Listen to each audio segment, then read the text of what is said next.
Good morning, everybody. Welcome to Starbucs, powered by Chris Gates Fitness. I'm Jim, filling in for DiNardo today is Tyler. Tyler, good morning and happy Monday. How are we doing? We did a lot this weekend, and Monday came around really quick. Yeah, it was an action-packed weekend. Yeah, that's for sure. And it stinks having to go back to work. It does. Yeah. No, it's a bummer. It was a fun weekend, though. It was a really good time. We had the tailgate on Saturday. You know, we got to hang out with everybody. Really, really great crowd. Yeah. A lot of people, got to meet a whole lot of you guys. Hang out, talk Pirates baseball. It was a really, really fun weekend. It was hot at the game. The tailgate, you know, we got lucky for the tailgate. Like, we were in the shade. There was a breeze. It was super comfortable. I'm not even like exaggerating. It was very comfortable at the tailgate. But yeah, once you got into the game, the breeze wasn't as breezy. There was no shade. It was hot. Yeah, it was a hot one. But Pirates pulled out the win on Saturday too, so that was fun. Yeah, it was a very fun weekend. It was a very busy weekend. Yeah. And yeah, I'm with you right now. I'm a little tired right now. I'm dragging a little bit today. But it was all worth it. Yeah, no, absolutely. So yeah, like I said, appreciate everybody who came out and met us, hung out with us. It was a really fun time. So let's get into the show here. Before we get going, just want to let you all know BetOnline is your number one source for all your sports betting needs this season, from baseball, golf, soccer, right to all the top fights in UFC, MMA, and boxing. Every stat, every matchup, and even live odds and spreads while the game are being played. When the game's over, head on over to the online casino and get in on a game of blackjack or poker, or unwind with one of our over 150 slots games. Head to the website today to get in on the action. Use promo code BELIEVE for 50% for your 50% welcome bonus on your first deposit. Bet online, the game starts here. Let's do this. We didn't do a post game show yesterday, so let's just like quickly recap Sunday's game. Offense was putrid, right? Yeah. Paul Skeens, though, outstanding again. Did a really good job of executing when he needed to, when runners did get on base. He gave up a lot of singles. You know, there wasn't really anything too hard hit off of him. But there were some base runners kind of sprinkled throughout the game. But he was able to be a lot more efficient yesterday, I thought. Probably the best I've seen him pitch from like an efficiency standpoint. He goes 7 innings, gives up just 1 run, strikes out 8. His final pitch of the game, Tyler, 102 miles per hour to get his 8th strikeout. Just another outstanding start from him. We haven't seen him struggle yet. It's kind of incredible, though. That was start 8, I think, for him in the majors. 8 starts for a 22-year-old. And we haven't seen him struggle yet. Yeah, other than really the first pitch of the game. Aside from that, you mentioned the base runners there, but 6 hits, 1 walk. I mean, he went 7 innings. A base runner an inning, whip a 1. Can't really complain about that. And it did feel like there were a lot of base runners as well, but it's just because he's been so good and at times so dominant, where it'll be a 3-inning stretch where nobody even touches him. But even with a 1 whip in the game, we're like, oh, he gave up some base runners. Not really. Like, he was still really good. Actually. Yeah. So you mentioned that we haven't really seen him struggle. the final slash or stat lines sometimes aren't as good as they could have been because the bullpen comes in, gives up a couple runs or some inherited runners. Really, he's just been lights out since arriving. Yep. I don't know. I don't know what else we can really say about him. We talk about him every possible chance we can, and he's just been. He has exceeded expectations. Like as much hype as there was around him, I didn't know if it was going to be possible for him to come up and basically meet fan expectations of him. But he's done more than that. Like I think he's done better than what everyone expected, and he's gotten the Pirates into a position where you've got to really think strongly about about competing here because the Pirates 6-2 in his starts. He's never left a game trailing in a Major League Baseball game. That's a wild stat I saw the other day. 8 starts, he's never left trailing. So this kind of brings to the whole premise of the show, right? The premise of the show is the offense. The offense has been really bad. This past homestand in particular, 6 games, the Pirates offense scored 4 runs, 1 run, 1 run, 3 runs, 4 runs, 1 run. They go 3-3 because they had outstanding pitching. Mm-hmm. The previous week, on the road trip, they go 3-3. So like the pitching is keeping them in this thing, right? They're 3 games under 500. They're a game and a half out of the wild card. This lineup they put out yesterday, 7 guys with an OPS below 650.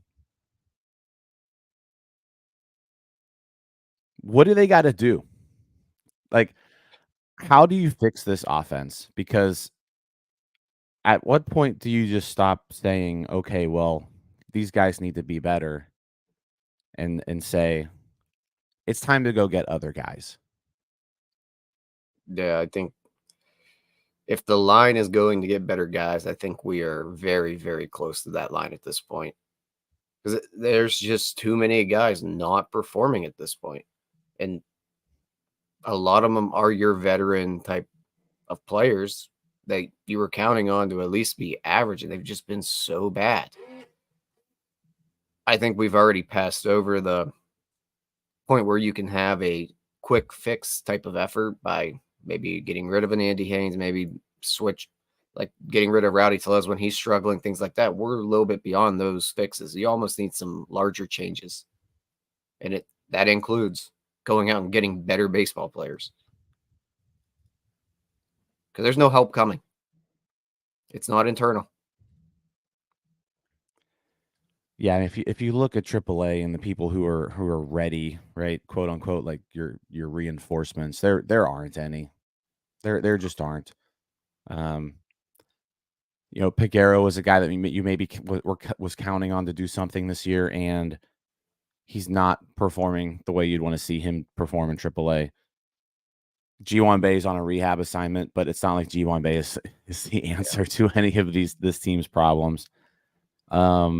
Joey Bart, I think, is probably the one internal option that could potentially help out offensively, as well as maybe Henry Davis, because that catcher position right now, Yasmani Grandal has been terrible, not only behind the plate but at the plate. He's been, the metrics like his framing, but outside that, he dropped a pop up yesterday. He made a bad error in Friday night's game. Wasn't an error, but just dropped he missed a pitch that would have prevented a run. So it's just getting to the point where these guys on the current team aren't good enough to get them where they need to go. So how do you address that, right? And I guess it kind of there was a lot of controversy on Twitter yesterday, and I was going back and forth with David Todd a little bit, but like, how do you go for it in 2024? We talked about this a few weeks ago on NS9 Live about how how long do you have these 3 pitchers together, right, healthy?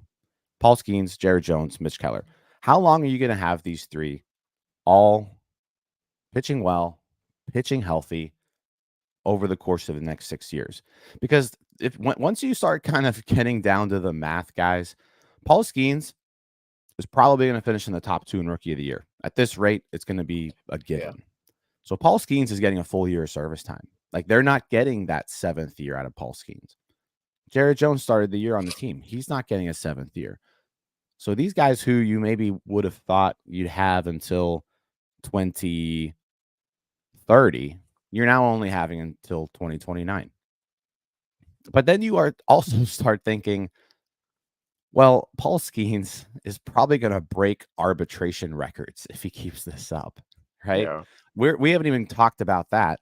Like, Paul No. Skeens is going to be making $25 million in 2029, right? In his 3rd year of arbitration. He's going to be making, who knows what, year two, maybe 18, 19 million. The Pirates have never had a guy like this when it comes to making arbitration money, and they're going to have it. We've also seen the Pirates. When was the last time they've just kept someone valuable through team control and just let him walk as a free agent? That also doesn't happen. No. They traded Andrew McCutchen with the year left on his deal. They traded Starling Marte. They traded Garrett Cole. They traded Joe Musgrove. Every single somewhat impact player they've had, they trade before they're a free agent. Mm-hmm. So then you start thinking of it, okay, well, do they even have Paul Skeens for 2029? Like, or is Paul Skeens gone after 2028? Because, the Pirates are just going to say, we got to get something for this guy. Because here's the thing. I want us to extend Paul Skeens. I don't know if that's happening. There are only a couple teams that are going to be able to afford Paul Skeens by the time that's all said and done, if this keeps up. Like, I think the Pirates could do it. Like, the Pirates could go out there tomorrow and say, hey, Paul Skeens, take 8 years, $250 million or whatever you want to call it. Yeah. Well, But I was referring more to free agency wise. If he gets Yeah. to that point, like, there are only a handful of teams that are going to be able to have him then. The only way you're going to lock him down for a few of those free agency years is if you do something like now. Yeah. Like, if you pay him a little bit more now, you can maybe buy out 1 or 2 years. That's kind of got to be the strategy. But I think you've got to accept that at some point, Paul Skeens going to be going somewhere and signing this mega deal at this rate. Yeah. So that brings us to the point, okay, maybe 2029 is out of the equation. But then you have 2028. So then are you putting all your eggs in the basket of 2025, 2026, 2027, 2028? That's our window. Or do you maybe extend the window 1 more year and say, we're a game and a half out of the playoffs right now. Let's just do this thing and go for it.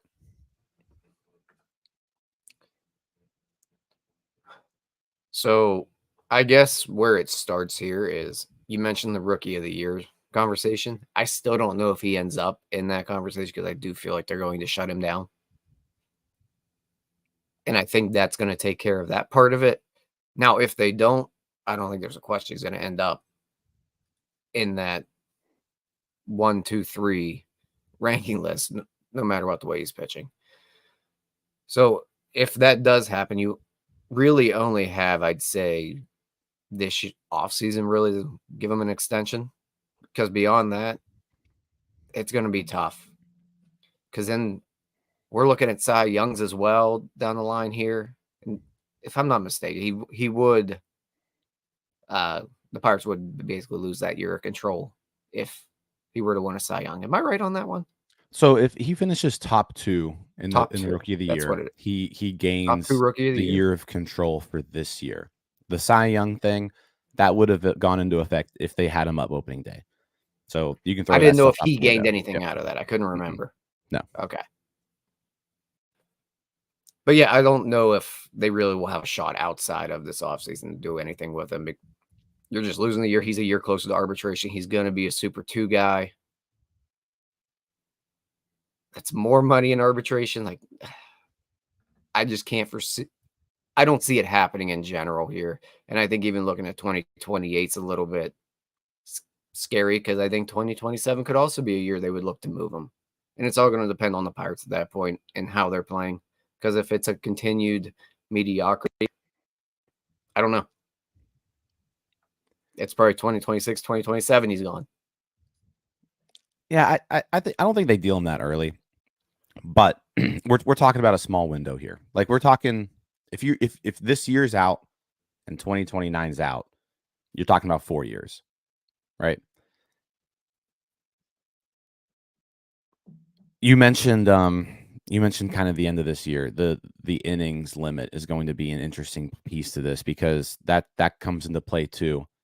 Is like, do you go for it this year, knowing that who knows one if Paul Skeens and Jared Jones can be as effective as they are deep into the season or deep into a postseason run. If you are saying, hey, let's go for it.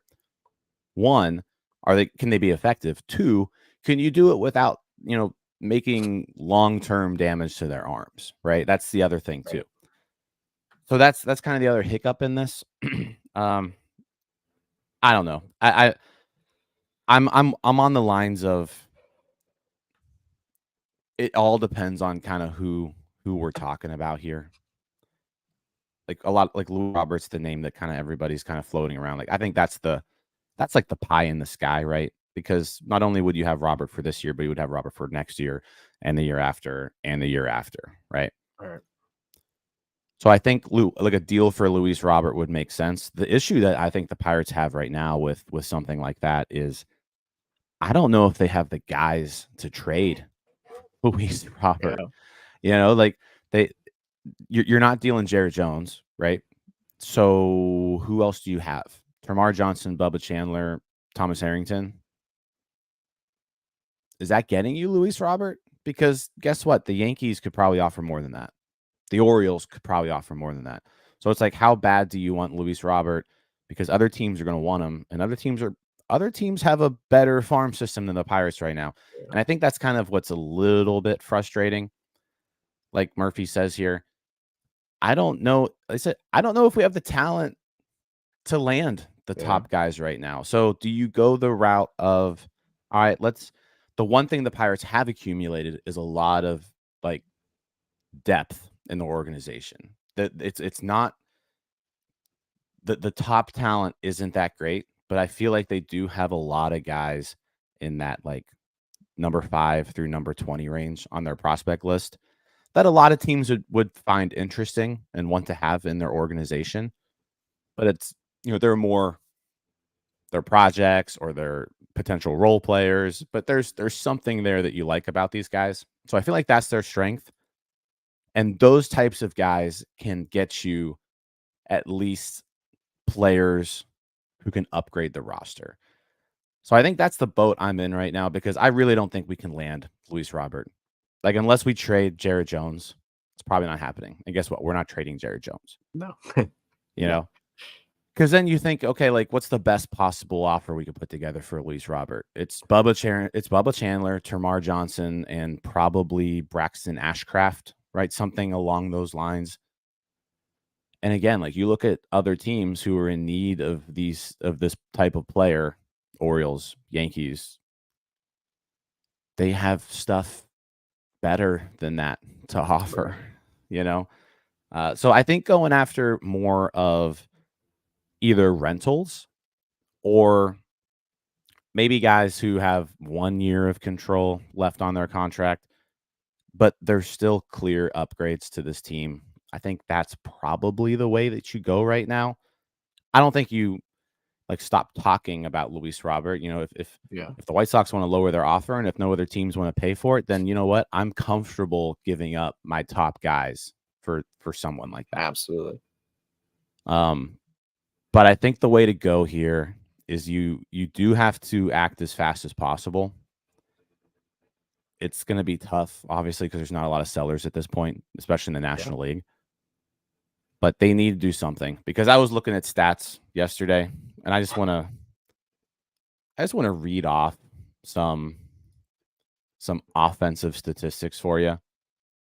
Weighted runs created plus, the Pirates are 28th in Major League Baseball. They're only better than the Marlins and the White Sox. Those two teams are laughing stocks right now, right? Mm-hmm.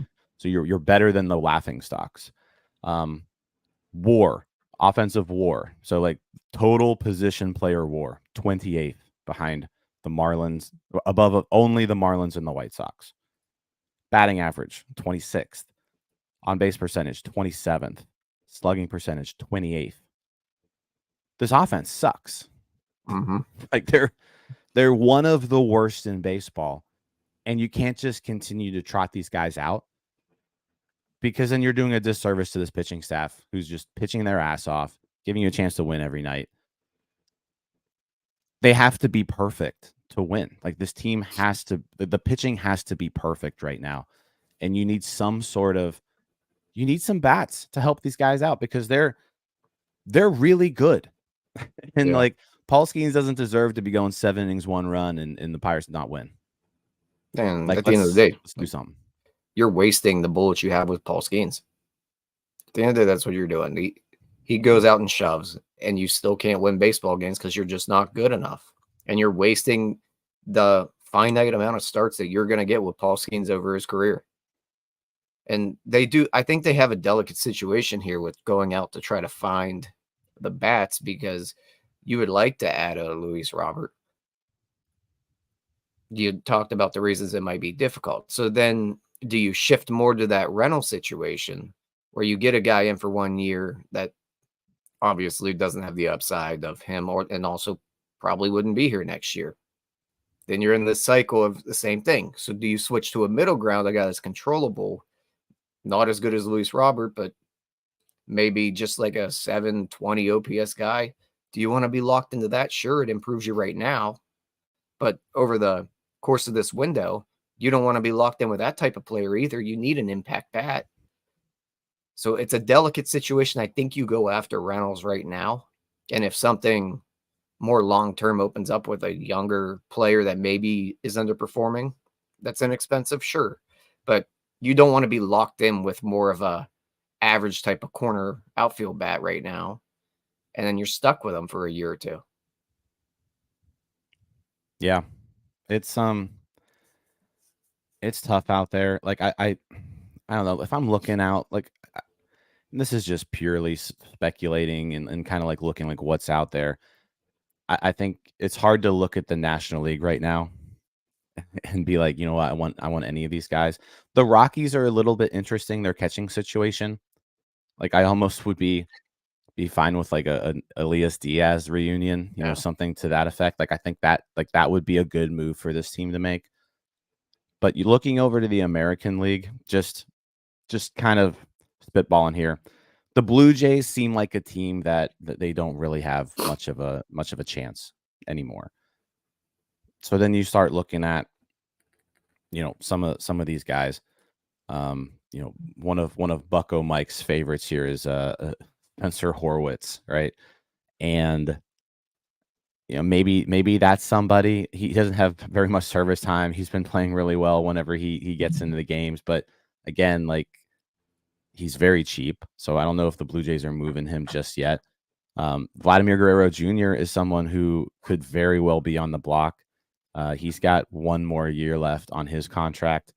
I think he's maybe a little bit too expensive for the Pirates. Like I just don't see the Pirates going out there and acquiring a guy who's making $19 million in his second year of arbitration. So then you start looking at like Davis Schneider. Dalton Varsho is maybe a very interesting player to watch. That could be someone the Blue Jays are looking to move. And that could be someone who could be very helpful to your team because he can play center field. He's got 2 more years of service time after this. He would be an immediate upgrade to your outfield's position. So like looking at kind of players like that, like call the Blue Jays and see what Dalton Varsho costs, right? He's hitting again this year. He's playing good defense. He's been a really valuable player. That would be an enormous upgrade for this team. Looking at like the Angels, like I think, you know, if you're looking over there, Taylor Ward, you know, would probably be, you know, the main guy I'd want over there. So the American League has some teams that are out of it, who will probably have some players available, but National League right now it's slim pickings. Like the Marlins have Josh Bell and Jazz Chisholm. probably two guys who could also upgrade your team.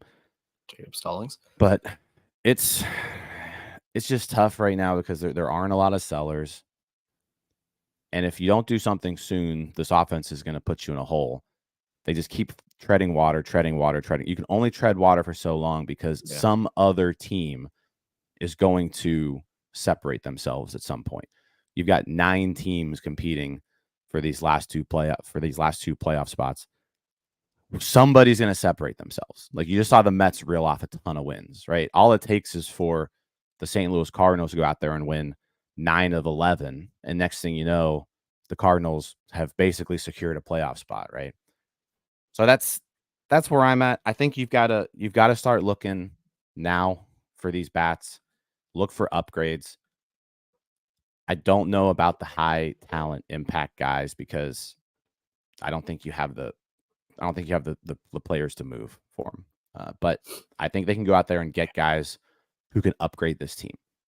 Yeah, the only way that you can get those, basically Luis Robert at this point, is if those other teams are doing what we think the Pirates are doing right now by just trying to extend the window and hoard some prospects. Because we have seen some trades that get done where maybe it's not the type of guys in return that we thought should have went and thought, why couldn't the Pirates do that? I guess it also does depend on how other teams view the Pirates prospects. I don't know if they have high rankings on the Pirates minor league system. I probably wouldn't, but those guys are a lot smarter than me. Yeah.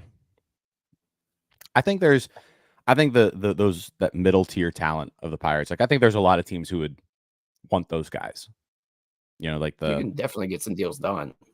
Yeah, like the Pirates have a lot of pitching talent. I think that's the strength here, right? Like they have a lot of starting pitching prospects in the minors and guys who maybe if they don't pan out, they still have, pretty good success rates in the bullpen. So I think there are players there that teams want. It's just, yeah, you got to go out there and you got to find somebody to help this offense. You've got to acquire at least 2 bats. Like you gotta find an outfielder, at least one outfielder. You probably need to go out there and find either a first baseman or a catcher, like at least. It would be funny if like the solution is to go out and get every single Pirate that you traded. Like Josh Bell come back, Starling Marte come back, Elias Diaz, Jacob Stallings, all you guys come back. Yeah, Marte's been a little bit rough. Yeah. But yeah, like I would welcome Josh Bell back.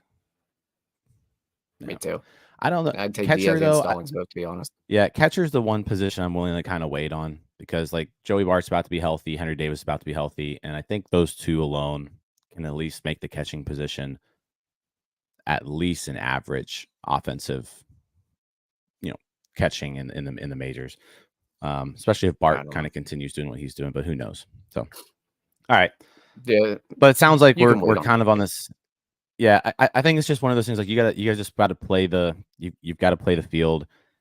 If you can acquire the big talent, I think you do it if it makes sense.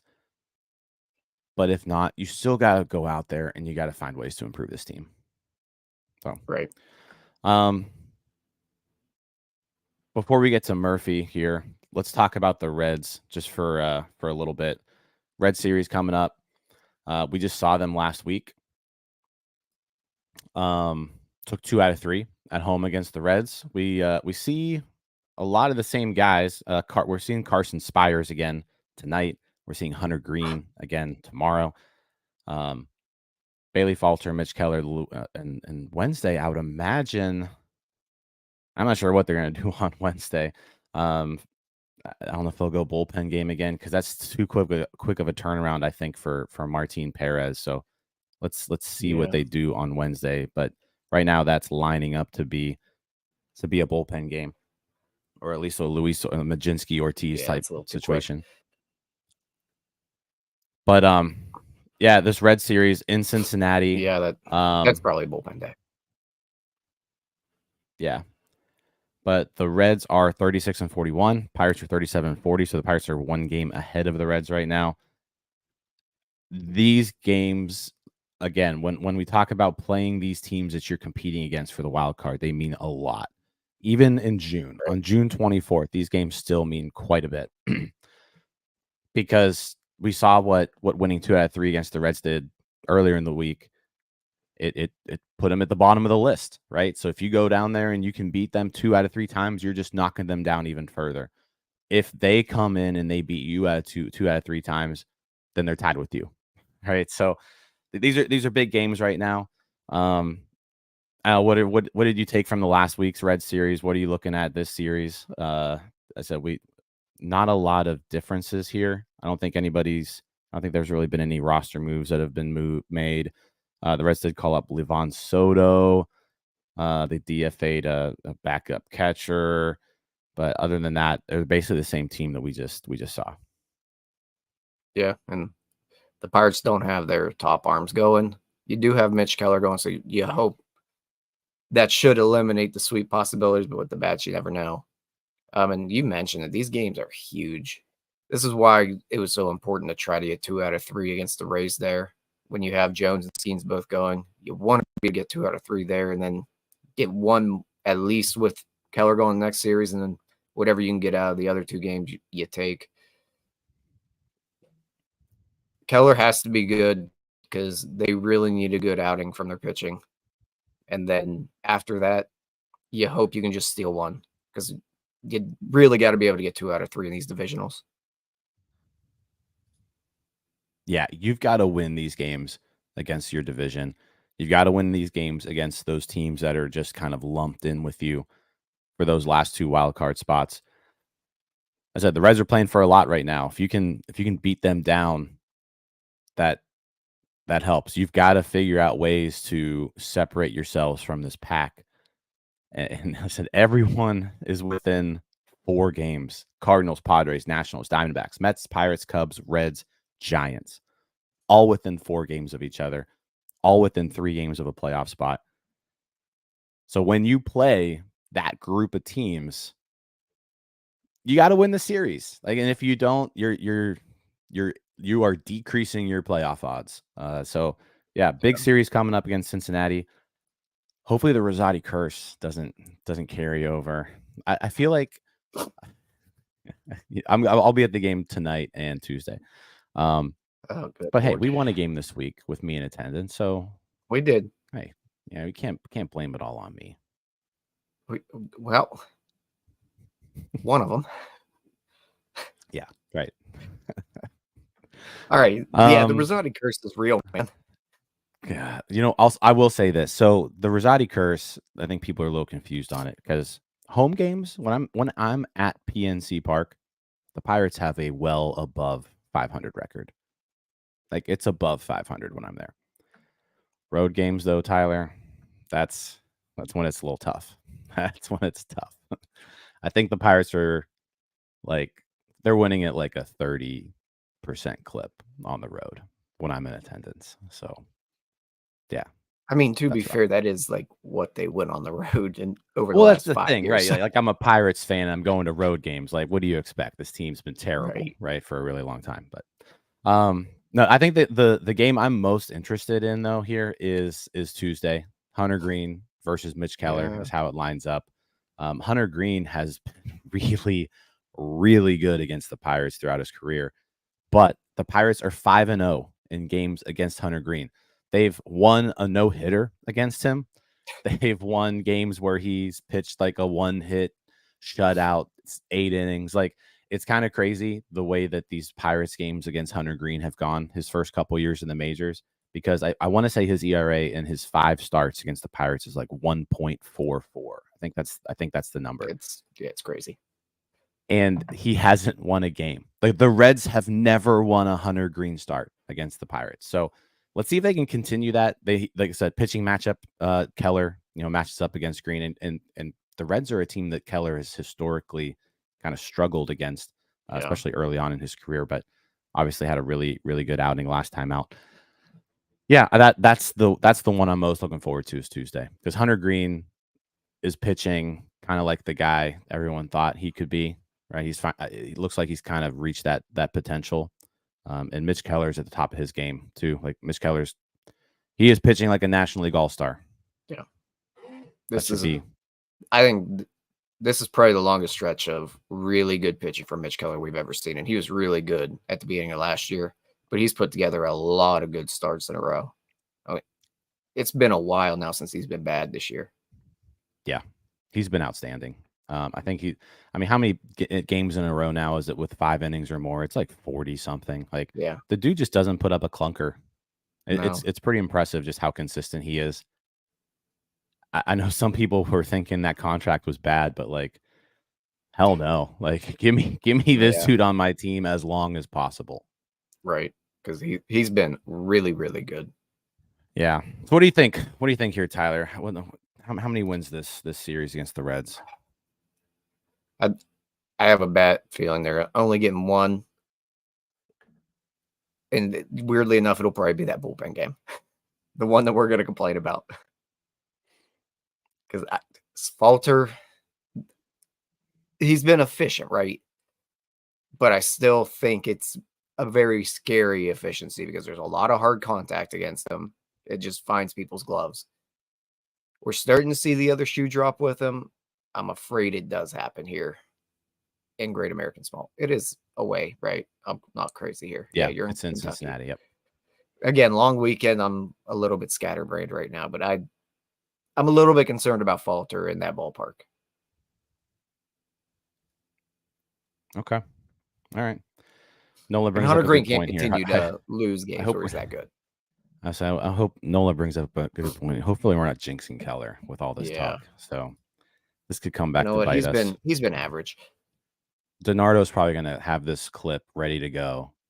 If Mitch Keller doesn't pitch like 8 shutout in, if Mitch Keller doesn't have a good start, he's going to have this all clipped up, ready to go, and he's going to dunk on me. Yeah, let's hope that doesn't happen for everyone's sake. All right, Tyler, I think you're out of here, right? Yeah, I got to get to work here. It's time to bring Murphy on to talk prospects. But Tyler, appreciate you filling in for DiNardo this morning. Yep, I'm off to work. You have a good rest of your Monday. All right. Yeah. Hopefully we end it with a Pirates win. Let's do it. All right. See you, man. See you. All right. While we're bringing Murphy on the show here, real quick, this show this week and every week, it's sponsored by Chris Gates Fitness. And Chris actually has his own podcast. So when you're done listening to us here, make sure that you look up the Chris Gates Fitness podcast on whatever platform you listen on. He publishes brand new episodes every week that dive deep into different aspects of health and fitness to help you learn what works and maybe more importantly, what doesn't work. You can find links to listen on every podcasting platform from his website at chrisgatesfitness.com/podcast, or just search Chris Gates Fitness on your platform of choice. As a reminder, Chris is an online fitness coach from Pittsburgh, huge Pittsburgh sports fan in front of the show. Chris works with people all over town and all over the world to chase their fitness goals, whether it be to lose body fat, build muscle, or do both while improving your overall health and wellness. Chris helps people find a sustainable approach with diet and exercise to make progress that sticks. He works with me. I can tell you what, losing some weight definitely helped Saturday in that heat. That was good. So make sure you follow him. He's also got a big announcement coming up in about a month, so keep your eyes out and ears open for that. All right, let's bring on Anthony Murphy from Bucs On Deck. Anthony, what's going on? Good morning. Doing good. Yeah, thanks for hopping on here. I know we talked about prospects that the Pirates can possibly trade, and there's a few reasons why we talk prospects, right? Is one, they can help you out down the road, but also it's capital that you've got to go out there and acquire talent to improve your major league team. So let's talk about some guys who had some big weeks. I don't know if we're going to mention McAdoo again, but holy crap, that dude's on fire. I don't know if he's one of your. I mean, we could just insert a mini McAdoo segment now here at this point and not even count it. But yeah, right. I don't think there's any. I don't think you could have asked for like a better start to being in AA than what he had over the weekend. So yeah, like I think when it just comes to bats, right, you're just kind of searching for anyone and anybody to hold on to because the system is just barren with bats. So it was really cool to see them, be aggressive with him, promote him to Double A Altoona, and then he goes out there in his first 2 games in Double A, and it's 2 homers in his first 2 games, right? 2 home runs. He had a double, drew a walk. He made this really, really fantastic play at third base, almost Brian Hayes-esque kind of play. So, I don't think you can really ask for much of a better start to a Double A career than what he had here. Was kind of a light week. Maybe not light in terms of hitting. I mean, I guess that's probably expected with how the system is. But I think Lonnie White, it's been a rough season for Lonnie. Strikeouts has kind of been there. It has been way up and stuff like that. But had a pretty solid week this past week. Only struck out 3 times. Actually walked more than he struck out. So that's a good sign. One thing I've noticed from him too, I don't know if it's because he did miss a little bit of time to an injury. So I don't know if there's anything like nagging and stuff like that. And then, also the fact that he wasn't getting on base much, but we haven't seen like as many stolen bases from him this year. And he was the guy going into the year that I thought if he stayed healthy, he could push like the 2020 envelope just because, 1, on top of playing in Greensboro, 2, he has a lot of raw power. He stole 3 bases last week, had out of 4 attempts. So it was good to see him get a little bit active on the bases. He had a lot of good at bats last week, and it was really encouraging to see that from him. Still a couple of swing and misses here, but he fought off some really tough pitches.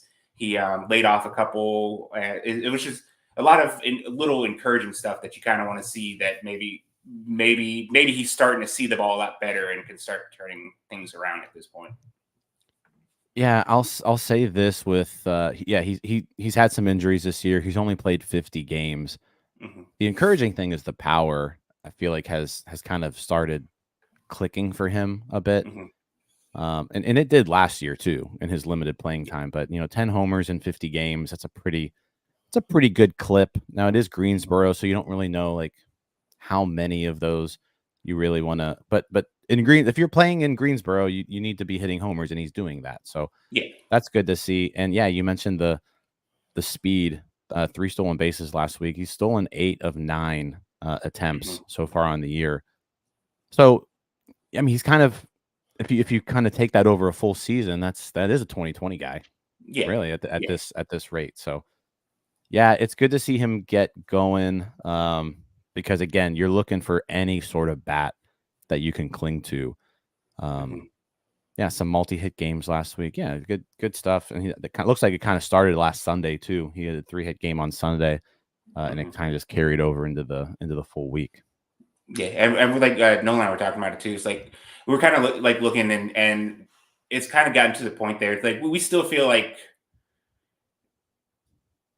obviously there's still some risk and there's a lot of upside there, but like we're wondering too, like if there's probably always going to be some swing and miss to his game, and like kind of to in a sense what maybe everyone was hoping for from Jack Sawinski when he came up. Maybe that's maybe like Lonnie White's going to be like a 220 hitter, but like maybe he's also a guy who's going to push 20 home runs a year, and then he can also play like elite defense because he's a really good center fielder out there because of the speed, and he has a really strong arm. So strikeouts are probably always going to be part of his game, it kind of feels like. But if he can get it just under control enough, like you're like even someone who's like a 4th outfielder with some power off the bench and plays really good defense. But yeah, so. I mean they need somebody. They especially need outfielders because that's the position where I feel like it's just completely barren kind of throughout the organization. So the fact that we're seeing McAdoo do well, and Lonnie White Jr. is kind of that next guy behind him, I think. If you're kind of ranking all the outfield prospects right now, having him turn it on here the second half could be huge. Greensboro won the first half championship, right? They did. So they locked themselves into a playoff spot, and I guess it turns out like we were joking about it on the site that the Pirates were waiting until they locked it up to start promoting everybody, and basically the next day after the first half ends, McAdoo's in Altoona. So Yeah, I guess they were trying to lock up the championship there. So I always think it's funny when the way the minor leagues do that, and it's not does every league do that? It's not every league. It's just like a certain select few, right? yeah, it's like the first half, second half thing. I think everyone runs through is that it's high A and low A were the only ones who like cut off in the middle of the week kind of thing. So Okay. like Tuesday starts the second half for Double A and Triple A. Okay. So yeah, I just always thought it was interesting when teams did that because it was weird because a lot of times you like your first half champion, you make the playoffs, and then the second half, like the team that's in the playoffs is nowhere near the team that yeah, made the playoffs, right? So yeah. I always found that kind of interesting because a lot of the guys, if you're going to win the first half championship, probably means you had some guys performing and they're all up to the next level by the time those playoffs roll around. So Mm-hmm. yeah, we'll see who's in Greensboro for that, but Greensboro just clinched the playoffs for the South Atlantic League, which is pretty fun. So okay, so Lonnie White, good week. Who else we got on the offensive side of things?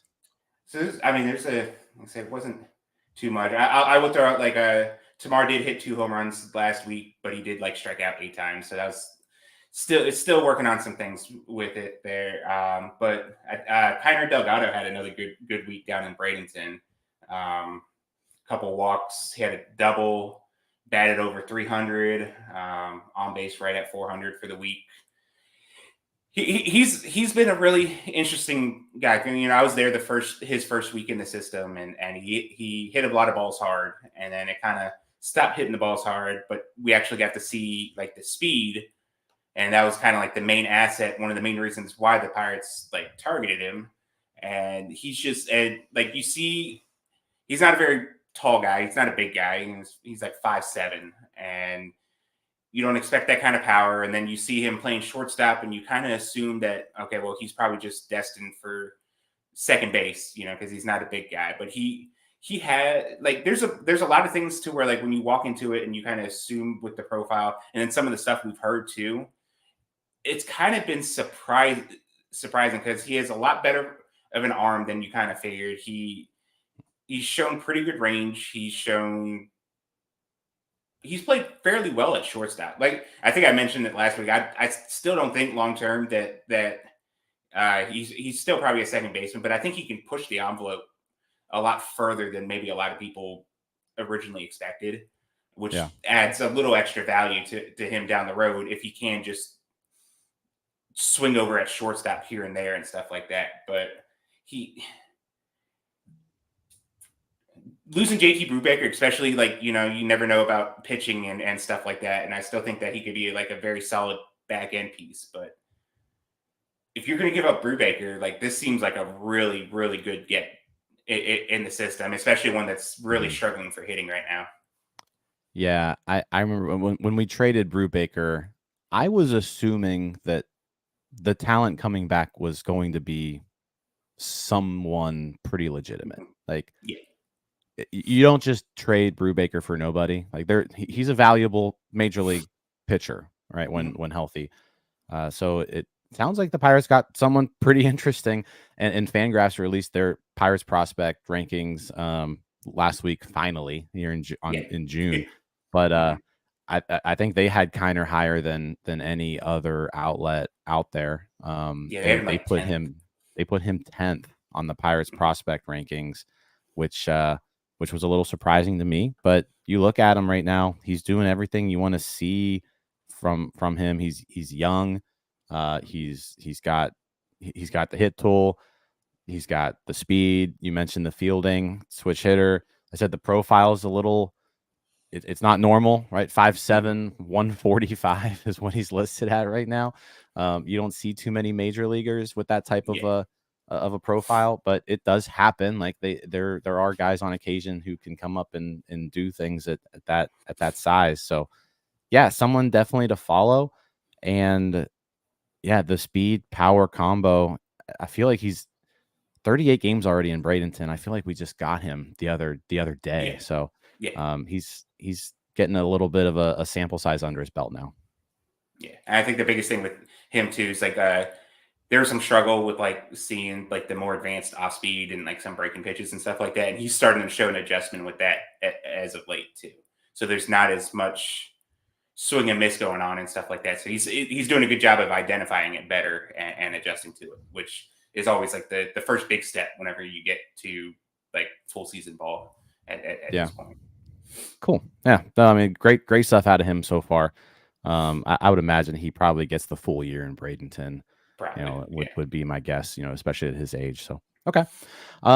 Let's move over to the pitching side. There were some good pitching performances this week too. Very good pitching side. I guess we got to start with Bubba Chandler. Let's do it. Only pitched once, but I mean, I think I mentioned the other week, like one of those games was it maybe wasn't the best that I've seen him, but it was very close. This might have been the best I've seen him at this point. What is it? He gave up a leadoff double, and then he retired the next 16 people he faced. The first 7 were by strikeout, so he struck out like I think it was like 6 or 7 in a row. Like he was just throwing darts, upper 90s. Only 1 walk since he's come back from that injured list stint. In 22 2/3 innings, he only has 3 walks and 27 strikeouts. So the walks way down, strikeouts way up. It's just I mean, you guys were talking about trades and stuff like that. If you're gonna move a Bubba Chandler, like that, the guy you get is better be the fix, because he has the chance to be every bit as good as Jones and Skeens. I think easily Bubba has more upside than Jared Jones still, I believe. And we've seen what Jared Jones has done in the majors right now. I still believe there's more there from Bubba that you can get than Jones. So I think, and he showed it the other day. Yeah, I think if you're talking Bubba Chandler has like that prototypical workhorse type, pitching frame too, where like you could be like, this dude's someone who can go out there and throw you 200 innings, right? Yeah. But whereas Jared Jones, you don't really get that feel out of him. Yeah, he's been really good. He had a rough outing 2 weeks ago, but since coming back from that injury, 3 out of his 5 starts, he hasn't given up a run. You mentioned the walks way down, because before that, he was walking 5, 3, 2, 2, 2, 2. He hasn't walked more than 1 batter in a start since coming off that injured list. And the strikeouts just keep going up. The innings keep going up. 7 innings. That's his longest outing of the year. 7 scoreless, 2 hits, 10 strikeouts. Like against a good, against Bowie. Yeah. Like that's it wasn't team. like he was. Yeah, it's not like he was out there facing a terrible AA team too. Like he's facing a very highly talented team. So yeah, outstanding performance from him. You mentioned it.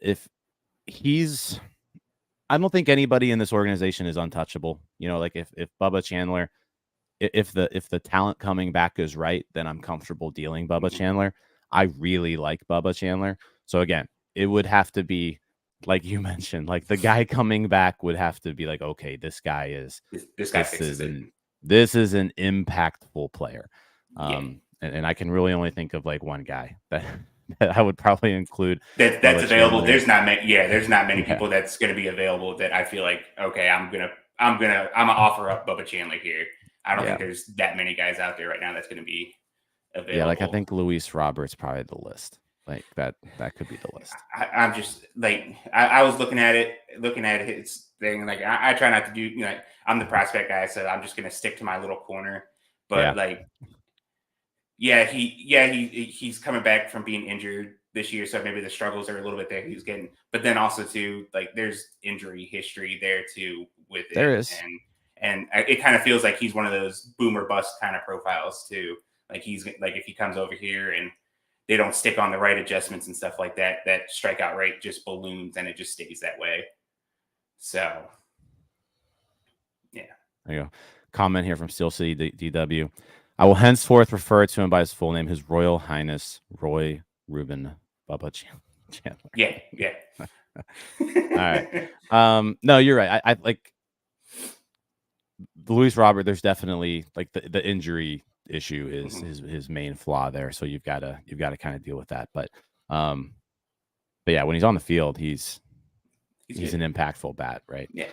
All right, let's one more. Who else we got? Pitcher. One more guy. Talk about had like career days. Patrick Riley had a pretty good week. Mm-hmm.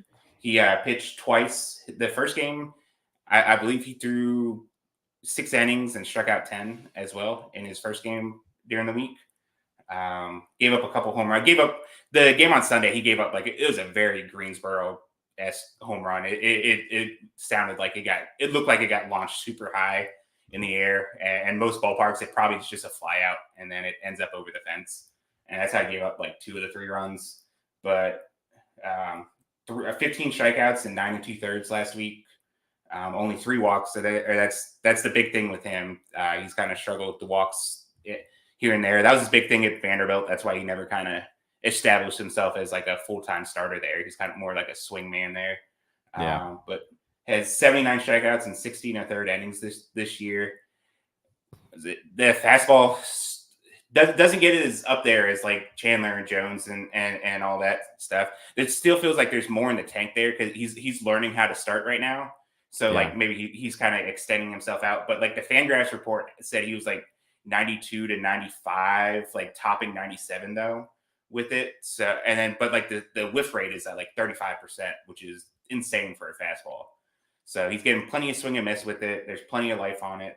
The sliders been working really good. Just the Pirates. There's a lot of talk with. Obviously Paul Skeens was like the obvious pick at the top, but then like there's a lot of questions with how they managed the draft after that, especially on the pitching side. They took a lot of guys to where first glance at their numbers weren't overly pretty, and like Riley was one of them.